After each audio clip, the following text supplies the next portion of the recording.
Hello, I'm here today, top of Church Street, Primark Bolt Street End on this very busy, noisy Thursday afternoon. It really is a glorious day. Like I've mentioned before, okay sir, and I'll mention it again. What are we meant to do? A people are meant to remain silent as our glorious city is culturally changed.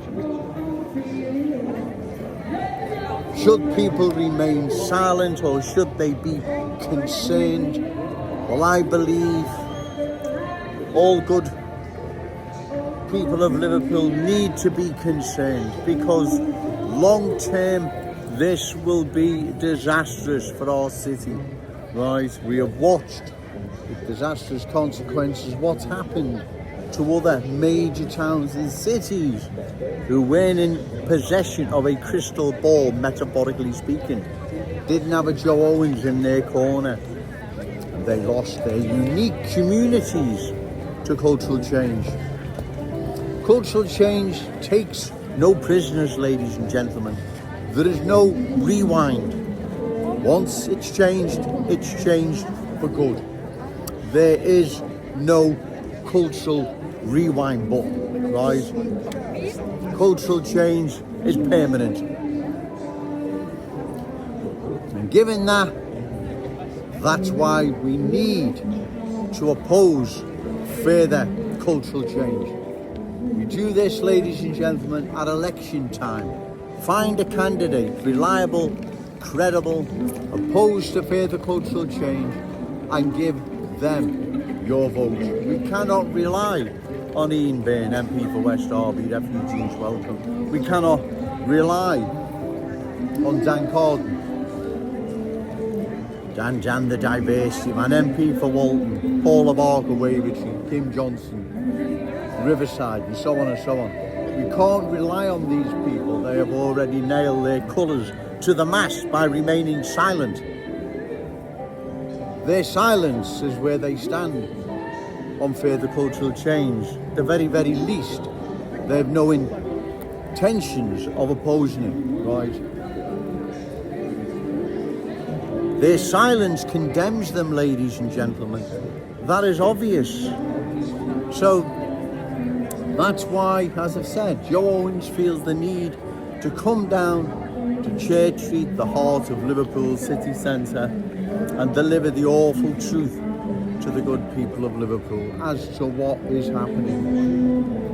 But given, like I've said, when you come out your front door, cultural change, supermarket, cultural change, get a taxi, cultural change, take the kids, cultural change, and so on and so on. Most people don't need reminding, they know what's happening. Right, coming to our cherished city centre, cultural change. People know what is happening. They can see our Scouse economy falling more and more into the hands of universal Scousers or adversaries. That's who they are. They're not our Scouse brothers and sisters, and never will be. Don't want to be, right?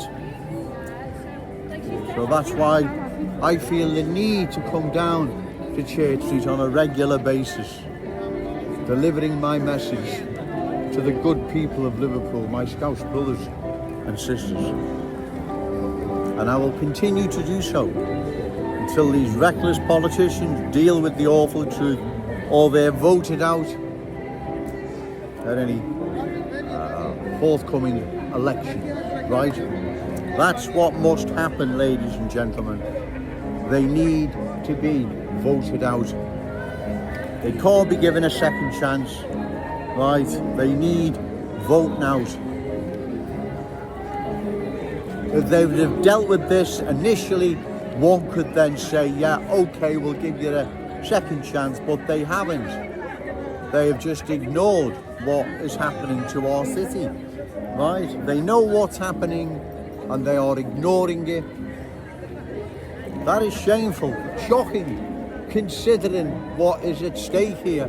What's at stake is very, very serious. Because once our city is changed, like Leicester, London, Birmingham, there is no changing it back. Once new arrivals are in the driving seat, you then dance to their tune. End of. Anyone that believes otherwise, go and have a walk around these culturally changed areas, right? Go into the heart of Glodick and have a look, right? And other places as well, Glodick and Oldham.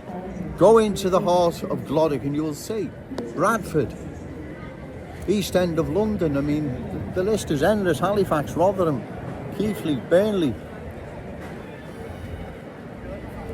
Bolton. As I say, I could go on and on. If you believe that what I say is wrong or exaggerated, then go into the belly of the beast, as they say, and have a look. You will see. You will see what's happened to these communities. And if we don't stop it, we will undergo the same fate. We can't pass this down to our children, ladies and gentlemen. We don't have the right. And neither do these reckless politicians. They most certainly don't have the right. Their silence is what condemns them, ladies and gentlemen. Their silence.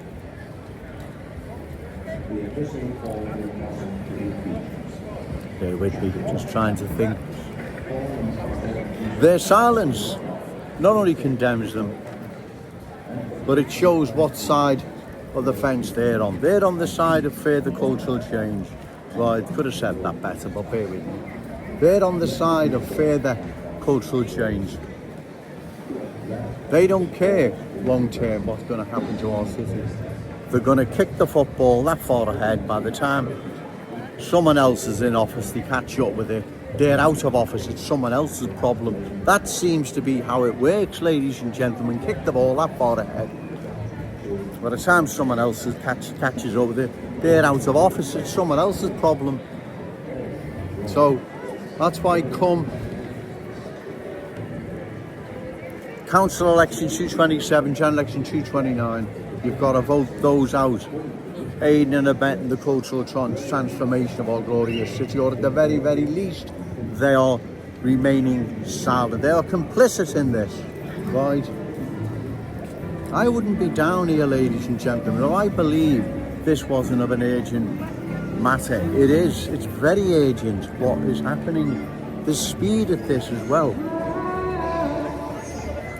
That's why we must oppose it. We have to oppose it. We have no option. Got to think of our children, our grandchildren. What future will they have? Right? They're not going to have any future. None of us will. The future will be those new arrivals and the culture they've brought with them. That's the culture everyone will be dancing to. Remember, say no to cultural change. Yes to Scouse pride. Shout it out loud, Scouse and proud. Okay, thank you.